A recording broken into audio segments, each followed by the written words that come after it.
Good morning, this is Vicki. And this is Jo. And we're the Two Natural Ladies. And we talk about the good news we all need and ways of getting the most out of life. We help people with practical, uplifting ways we can all make a difference. And we're striving for better, not perfect. And we love a good laugh. Please enjoy the show.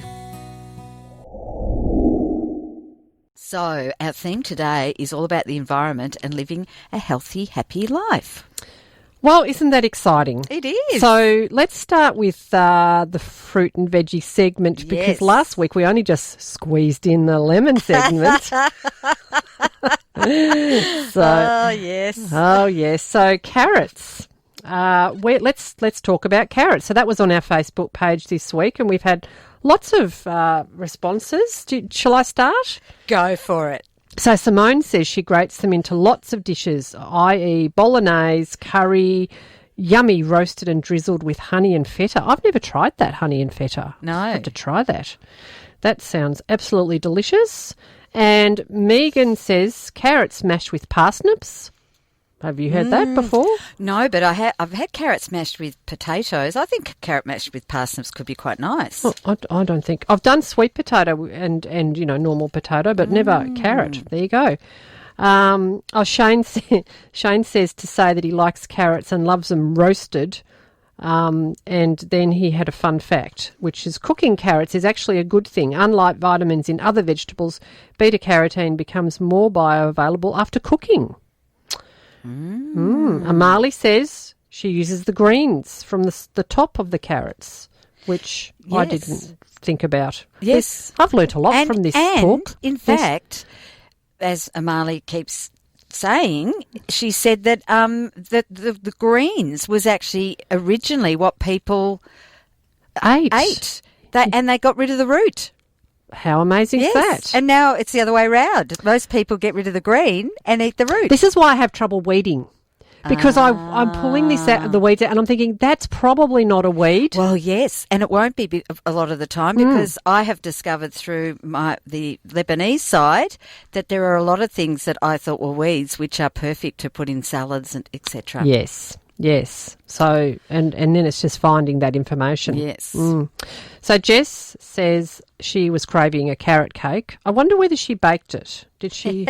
We don't know. We didn't find that out. We didn't. No. But I've got some facts about carrots. Okay. So they're crunchy, tasty. Well, the root part. Yes. Tasty and highly nutritious. They are a particularly good source of beta-carotene, which has already been mentioned, fibre, vitamin K1, potassium and antioxidants. They also have a number of health benefits apart from those. They're a weight loss friendly food and have been linked to lower cholesterol levels and improve eye health. What's more, their carotene antioxidants have been linked to a reduced risk of cancer. Carrots are found in many colours, including yellow, white, orange, red and purple. Yes, well, that's fantastic. And I was just thinking about my kids and how we grab a carrot like we'd grab an apple to eat. Well, what we've done, because I don't grab a carrot, but wonderful Elle, we had a whole lot of carrots, and Elle and I do love carrot and hummus, and which Adrian also mentions that he eats raw with dips, cooked with the roast and as a substitute for sugar in carrot cake. Yes, a substitute. That's interesting. Well, because carrots are quite sweet, aren't they? Well, they are, but I thought you still had to put a bit of sugar in your carrot cake. Oh, maybe not. Maybe not. Anyway, back to what we do. So, yes, and again, this came from the Lebo side. Cut up the carrots, put in water and put in the fridge. They last for a number of days.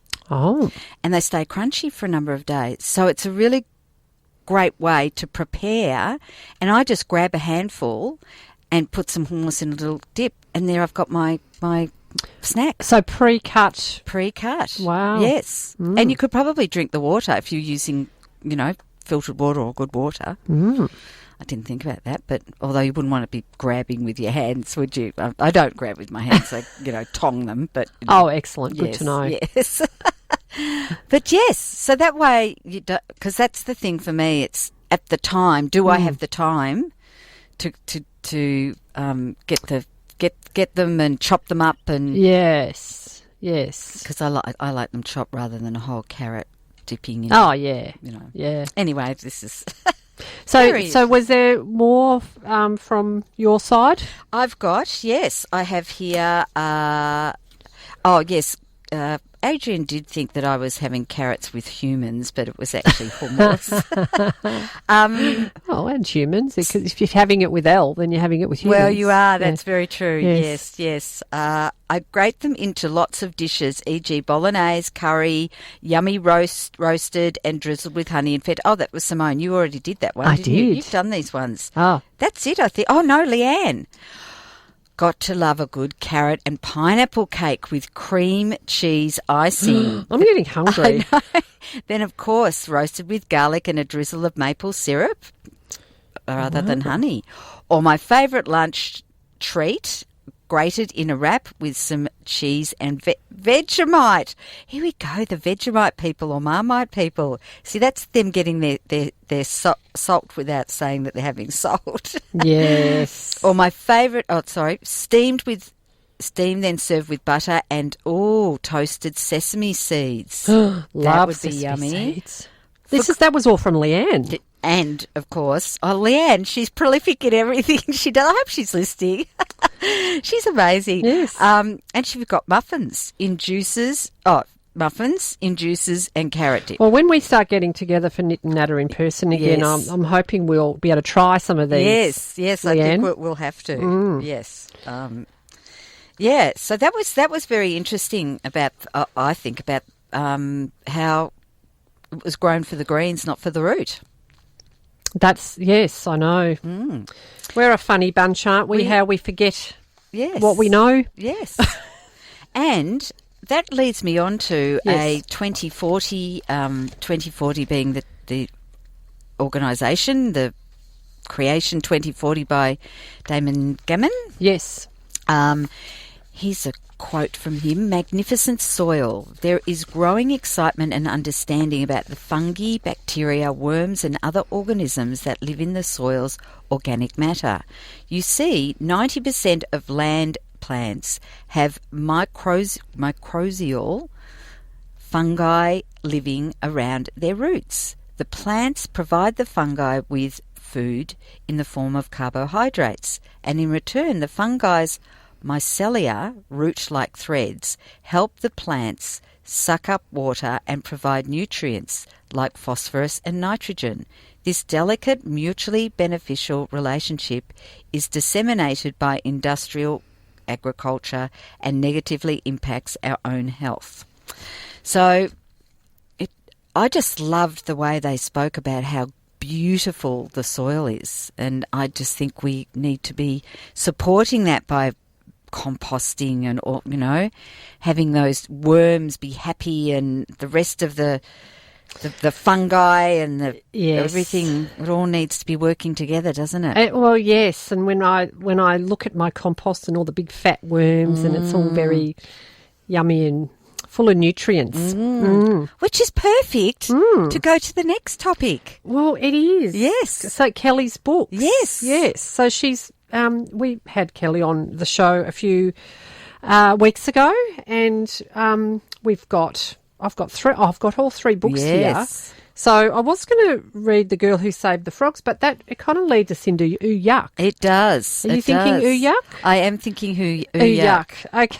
So it's now story time, everybody. Settle down and get ready. With a nice cuppa. And it is a great book. It's a pity you can't see the pictures. Yes. So this is Kellie Myroki. Myroki, is that yes, how you say it? Myroki. Yep. So, yes. Well, we could read The Girl Who Saved the Frogs another time. But another time, yes. Ooh Yuck was the most famous worm in the world. Wherever he went, people knew his name. Look what's in my apple. Ooh, yuck. What's in your mouth? Ooh, yuck. Well, that is a bit yucky. It was a baby eating something. Oh, right. Okay, not the worm half sticking out of someone's mouth. Oh, no, it's sticking out of the baby's mouth. Oh, okay, great. Look what's in my flowers. Ooh, yuck. As famous as he was, people always returned Ooh Yuck back to the garden where he felt lonely and sad. If only I knew my purpose, he thought. I know I'm useful, but why? Where do I belong? Oh, Poor Uyak. I think people feel like that sometimes. I think so. One day a little girl came, Chloe, skipped home from school. She was so busy thinking about her day that she didn't notice Uyak lying on the path. As he saw feet coming towards him, Uyak squeezed his eyes shut and braced himself for impact. Luckily, Chloe noticed the tiny worm just in time and bent down to pick him up. Hello, little guy, said Chloe. What are you doing on this path? Someone might step on you. Chloe put Uyak in her pocket for safekeeping and took him home to show her family. This shocked Uyak. The girl didn't recognise him as all the other people had. She didn't call him Uyak. She didn't throw him back in the garden. How strange, he thought. Uyak was excited. He loved new adventures.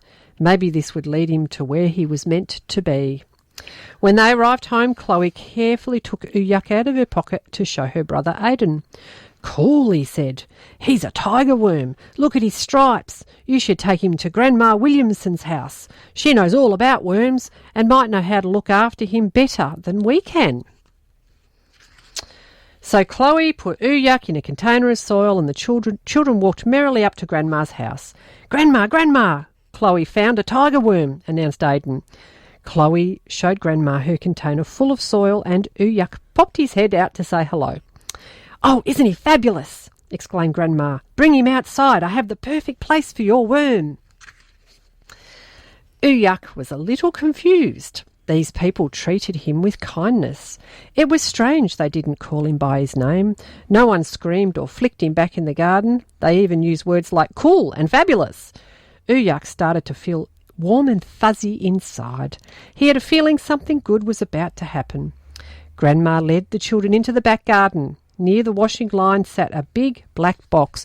There's some fabulous pictures here that I'm enjoying looking at.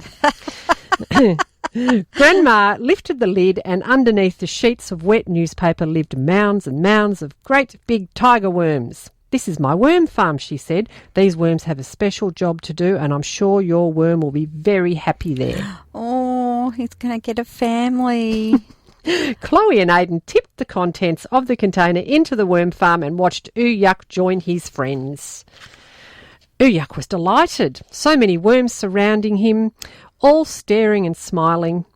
After a moment's silence, one worm yelled out from the crowd, "It's Prince Willie! He has returned!" The king and queen worms rushed towards Uyak. The queen cried with happiness, "Oh, Willie, we lost you years ago in a rainstorm," she said. "We searched high and low, but we couldn't find you. I never gave up hope that you would return." I wonder if they live for years. Oh, I don't know. We'll have to find that out. Well, there's facts in the back of this book. Oh, okay. So maybe we should look them up. Yes. Uyak couldn't believe what he was hearing. He was a prince with a family and a home. He had a purpose on this earth. All of the worms cheered and celebrated. Shall I go on? I think we might have to stop there. Yes. But I'm loving it, and isn't that wonderful? Prince Willie got found. Yes. Oh, what else could we say? So just concluding that story time. So Yes. if you want to know how, I mean, there were a few more pages and there's some beautiful illustrations. So I recommend getting the book. So I'm definitely going to get that one for Jacob. I've got the other one, which is The Boy Who Saved the Whale. yes. And but that one's, we're getting a worm farm. We're just waiting for it to appear. Yes. Well, if you need worms, I can bring you Yes, worms. Thank you. Yes. That would be great. And so in the back of the book, there's tiger worm facts and there's teachers' notes. So in this age of homeschooling, Oh, yes. we could be doing some of these things with our kids. Yes, in fact, when Jacob comes over on Thursday or Friday, I might get Chris or Frank to read it to the Boy Who Saved the Whale, the one we've got, because I'm sure there'll be notes in there too. There is in the Yes, back of each of the yes. books. Oh, so that's good. It's perfect for homeschooling. Yes. Wouldn't even feel like you're schooling. No. So I'll do a post on our Facebook page and people can go there and then contact Kellie Yes. to order the books. Beautiful. You've been listening to the Two Natural Ladies podcast. Visit twonaturalladies.com.au for more information. Thanks for joining us.